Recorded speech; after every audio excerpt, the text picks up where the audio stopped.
সড়ক দুর্ঘটনায় তারেক মাসুদ ও মিশুক মনির নিহত হবার ঘটনায় ক্ষতিপূরণ মামলা প্রত্যাহার সহ ৩ দফা দাবিতে ভোর ৬টা থেকে দেশের দক্ষিণ পশ্চিমাঞ্চলের ১১ জেলায় ৪৮ ঘণ্টার পরিবহন ধর্মঘট শুরু করেছে সড়ক পরিবহন মালিক শ্রমিক ঐক্য পরিষদ।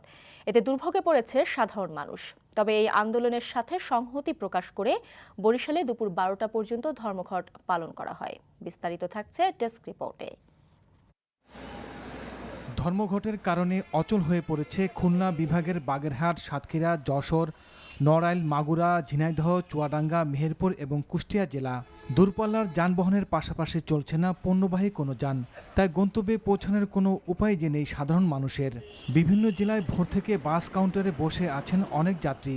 ব্যক্তিগত গাড়ি, কেউ বা টমটম, ইজি বাইকে গন্তব্যে পৌঁছানোর চেষ্টা করছেন। ধর্মঘটের কারণে বেনাপোল বন্দরে মালামাল খালাস বন্ধ রয়েছে। আটকা পড়ে আছেন ভারত থেকে আসা যাত্রীরা। তবে বরিশালে দুপুর 12টা পর্যন্ত চলে এই ধর্মঘট।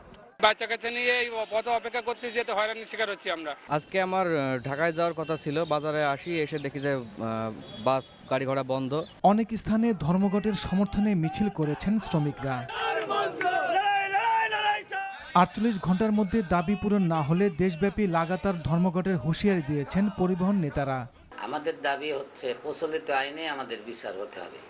বিশেষ ব্যক্তি বিশেষ সুবিধা নেওয়ার জন্য বিশেষ বেঞ্চে এই মামলাটা স্থানান্তর করার প্রতিবাদে আমাদের এই ধর্মঘট।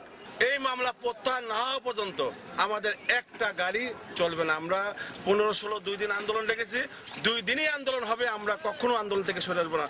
শনিবার এক সংবাদ সম্মেলনে পরিবহন মালিক শ্রমিক ঐক্য পরিষদের দক্ষিণ পশ্চিমাঞ্চল কমিটির সদস্য সচিব আব্দুর রহিম বক্স দুদু মানিকগঞ্জের সড়ক দুর্ঘটনায় তারেক মাসুদ, মিশুক মনির সহ 5 জন নিহতের ঘটনায় 14 কোটি টাকা ক্ষতিপূরণ মামলা প্রত্যাহার সহ 3 দফা দাবিতে ধর্মঘটের ডাক দেন। জীবন আহমেদ, এনটিভি নিউজ ডেস্ক।